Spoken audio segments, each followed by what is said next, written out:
दिनै पर्छ एकलौटी बहुमाता, दिनै पर्छ एकलौटी बहुमाता। जय घन्टी। ल यो गीत हाम्रो बहिनी मेरो अनि हाम्रो चन्द्रमान तामाङ दाइको आवाजमा अस्ति भर्खरै रूपमा आएको छ, विशेष गरी घन्टीमय गीत।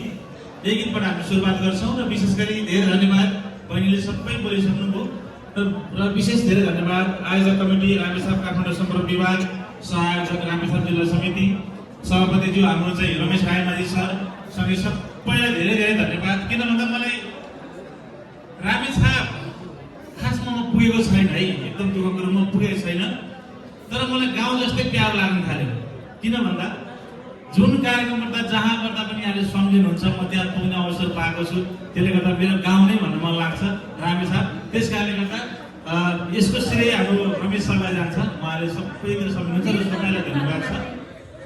अनि हाम्रो अब यहाँ धेरै माग गर्नुभएको युवा व्यक्तित्व, एउटा शिक्षित बौद्धिक व्यक्तित्व, उहाँले चाहिँ धेरै विद्यामा चाहिँ उहाँले मास्टर पिएचडी गर्ने यस्तो व्यक्तित्व मलाई लाग्छ।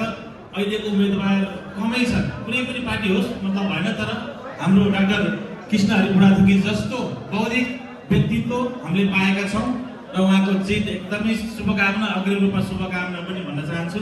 कता हुनुहुन्छ हाम्रो डाक्टर साहब पछाडि हुनुहुन्छ, र उहाँलाई सम्मान व्यक्त गर्दै उहाँको जितको शुभकामना व्यक्त गर्दै हामी यही गीतबाट प्ले गर्छौँ र त्यो लास्टको ट्र्याक प्ले गर्नु होला है त।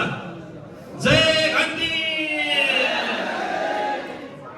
ल सबैजना नाचौँ है, घन्टी बज्यो।